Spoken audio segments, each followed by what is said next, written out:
அந்நிசா பெண்கள், மூன்றாவது அத்தீப் மனப்பொருள். உங்களுடைய துன்யாவில் எனக்கு 3 விஷயங்கள் மனமாக்கப்பட்டிருக்கிறது, விருப்பமாக்கப்பட்டிருக்கின்றது. ஒன்று குர்ரத்துல் ஐனி ஃபி ஸலாத், தொழுகையிலே கண்குளிர்ச்சியை காண்பது. இரண்டாவது பெண்கள், சாலிஹத்தான பெண்கள். மூன்றாவது அத்தீப் மனப்பொருள். எனக்கு மனப்பொருள் நேசமாக்கப்பட்டிருக்கின்றது. எனவே நீங்கள் மனப்பொருளோடு பூசிக்கொள்ளுங்கள் என்று கண்மணி நாயகம் ஸல்லல்லாஹு அலைஹி வஸல்லம் அவர்கள் சொல்லி இருக்கிறார்கள். அது எந்த நேரம் பூசணும், எப்பொழுது பூசணும், ஷரியத் நமக்கு வேறையா தந்திருக்கின்றது. அதற்காக வேண்டிதான் மணமக்களுக்கு நாம் மாலைகளை சூடுகின்றோம், மலர் மாலைகளை.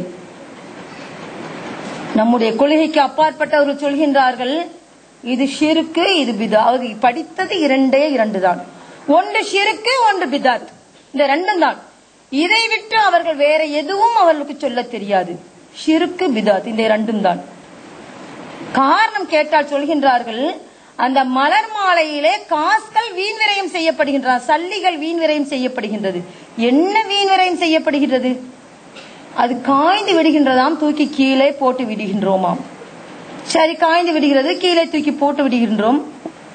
இதே நேரத்தில் உன்னுடைய மனைவிக்கு ஒவ்வொரு நாளும் நீ பூக்களை சூடுகின்ற நீ மகிழ்கின்றாயே, அது காயவில்லையா? நீ காயாத பூவையா உன்னுடைய மனைவிக்கு சூடி மகிழ்கின்றாய்? இல்லையே, அதுவும் காயக்கூடிய பூக்களை தான் நீ சூடுகின்றாய். இன்னும் சொல்ல போனால் ஸல்லல்லாஹு அலைஹி வஸல்லம் அவர்களுடைய நடைமுறையிலேயே உன்னுடைய திருமணத்தை நீ அமைத்துக் கொள்ள வேண்டும் என்றால் எத்தனை லட்சம் ரூபாய்க்கு உன்னுடைய பெட்ரூம் செட்டுகளை நீ வாங்கி போடுகின்றாய்? அது இஸ்ராஃப் இல்லையா?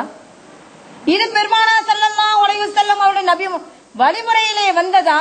இல்லையே.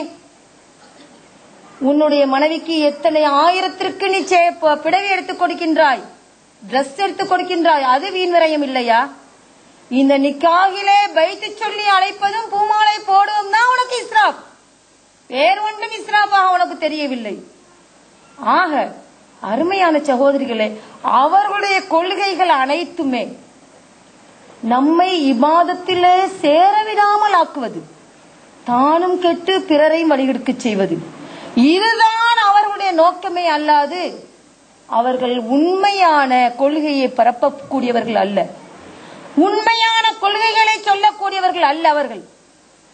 இது மட்டும் அருமையான சகோதரிகளே, மௌத்துடைய நேரத்திலே கலிமா சொல்லிக் கொடுப்பது, மூத்தாகிவிட்டால் குளிப்பாட்டக்கூடிய நேரத்தில் ஷஹாதத்து கலிமாக்களை ஓதுவது, இது எல்லாம் எங்களுடைய நடைமுறைகளில் இருந்து வருகின்றது.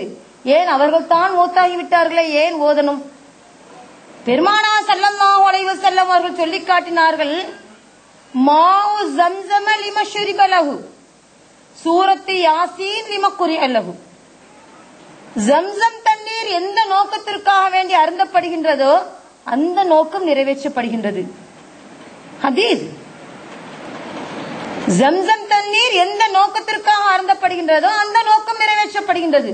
உதாரணமாக நம்முடைய உடம்புகளிலே நோய் இருக்கிறது என்றால், யா அல்லாஹ் இந்த ஸம்ஸம் தண்ணீர் கொண்டு எனக்கு ஷிஃபாவை தர வேண்டும் என்று நாம் நியத்தி வைத்து குடித்தால் நமக்கு ஷிஃபா கிடைக்கின்றது. நமக்கு அதிகமான இல்முகள் கிடைக்க வேண்டும் என்று நாம் எந்த நியத்தை வைத்து நாம் குடிக்கின்றோமோ அந்த நியத்தை என்ன செய்து நிறைவேற்றப்படுகின்றது. அதனை போன்றுதான் சூரத்து யாசீன் லிம குரிஅ லஹு, சூரா யாசீன் எந்த நோக்கத்திற்காக வேண்டி ஓதப்படுகின்றதோ அந்த நோக்கம் நிறைவேற்றப்படுகின்றது. மூத்தாக்களுக்கு மூத்தாகக்கூடிய சமீபத்தில் நெருக்கமாக இருக்கக்கூடிய, அதாவது சக்ராத்துடைய வேலை என்று நாம் சொல்வோம், ரூஹ் அடங்குவதற்கு சமீபமான நேரம். இந்த நேரத்தில் அந்த மூத்தாக்களுக்கு நாம் சூரா யாசீனை ஓதி அவருடைய காதிலே ஓதுவது என்று சொல்லும் பொழுது, ஊதும் பொழுது அவர்களுடைய சக்ராத்து வேதனை குறைக்கப்படுகின்றது. இன்னும் சொல்லி காட்டினார்கள் பெருமானார் ஸல்லல்லாஹு அலைஹி வஸல்லம் அவர்கள், உங்களுடைய மூத்தாக்களுக்கு சூரா யாசீனை ஓதி கொடுங்கள் என்று. சக்ராத்திலே நெருங்கி இருக்கக்கூடியவர்களுக்கு சூரா யாசீனை ஓதி கொடுங்கள் என்றும், காதுகளிலே ஊதுங்கள் என்றும், தல்கீன் என்று சொல்லக்கூடிய லா இலாஹ இல்லல்லாஹ் முஹம்மது ரசூலுல்லாஹ் என்ற கலிமாவை அவர்களுக்கு ஓதி கொடுங்கள் என்றும் ஹதீஸ் நமக்கு சொல்லி காட்டியிருக்கின்றது. அந்த அடிப்படையிலே தான் நாம் செய்கின்றோம். அவர்கள் சொல்கின்றார்கள் நம்முடைய அக்கீதாவுக்கு மாறுபட்டவர்கள், அவங்கதான் மூத்தாகிவிட்டார்கள், அவர்களை காதுக்கு விளங்கவா போகுது என்று. அவர்கள் தான் மூத்தாகிவிட்டார்களே, மூத்தாகக்கூடிய நிலையிலே இருக்கின்றார்களே, அவர்களுடைய காதுக்கு விளங்கவா போகிறது என்று. நல்லோர்களான சாலிஹீன்களுக்கு நிச்சயமாக விளங்கும். அதற்குண்டான தலீல்களை நான் உங்களுக்கு பின்னால் தருகின்றேன். இப்படி ஒவ்வொரு விஷயத்திலும் பிரச்சனை. அவர்கள் தரக்கூடிய பிரச்சனை, ஜியாரத்துக்கு சென்றால் அங்கு அனாச்சாரம் நடக்கின்றது. ஜியாரத்து ஆரம்பத்தில் அவர்கள் தொட்டு வைத்தது பெண்கள் ஜியாரத்திற்கு போகக்கூடாது. இதுதான் முதலாவது அவர்கள் வைத்த பாணி. ஜியாரத்தில் அனாச்சாரங்கள் நடக்கின்றது, நாமும் நினைக்கத்தான் செய்வோம். ஆம், ஜியாரத்துக்கு போகக்கூடிய நேரத்தில் ஆண்களும் பெண்களும் ஒன்றாக கலக்கக்கூடிய சூழ்நிலை ஏற்படுகின்றது. அதே நேரத்தில் எத்தனையோ அனாச்சாரங்கள் நடக்கின்றது. இதெல்லாம் ஹராமில் கட்டுப்பட்டதுதானே. நாம் ஏன் ஜியாரத்துக்கு செய்ய வேண்டும் என்று நம்முடைய உள்ளங்கள் லேசாக ஆட்டம் கொடுக்கத்தான் செய்யும். ஆனால் அவர்கள் அந்த நிலையில் சொல்லி இருந்தால் பரவாயில்லை, ஜியாரத்தை அடியோடு ஒழிக்க வேண்டும் என்ற இடத்திலே சொல்கின்றார்கள்.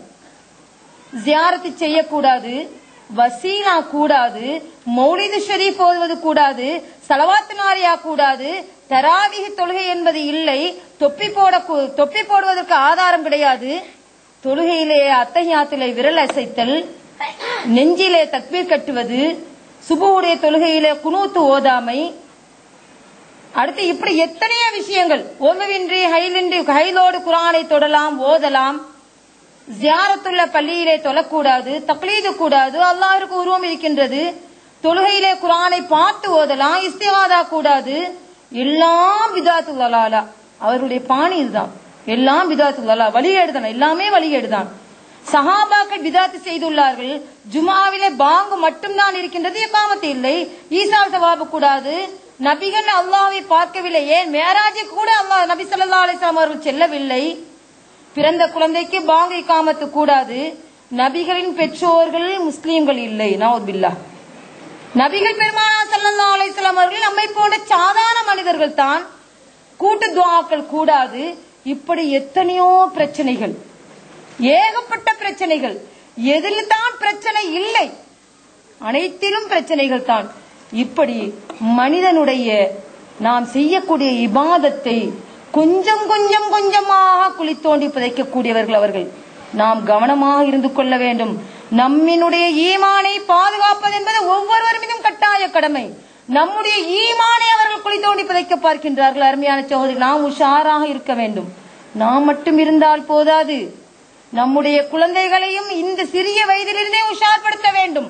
நம்முடைய அக்கீதா என்ன, நம்முடைய அக்கீதாவுடைய சித்தாந்தங்கள் என்ன, நம்முடைய ஆபாக்கள் எதனை நமக்கு சொல்லி தந்திருக்கின்றார்கள் என்பது போன்ற விஷயங்களை நம்முடைய குறிப்பாக நம்ம வீட்டில் இருக்கக்கூடிய இளைஞர்களுக்கு கற்றுக் கொடுக்க வேண்டும். முதலாவது குற்றச்சாட்டு, ஜியாரத்து கூடாது.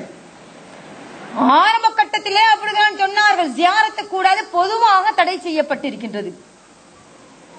பிறகு கொஞ்ச காலம் சென்று சொன்னார்கள், ஜியாரத்து ஆண்களுக்கு மட்டும் கூடும், பெண்களுக்கு கூடாது என்று.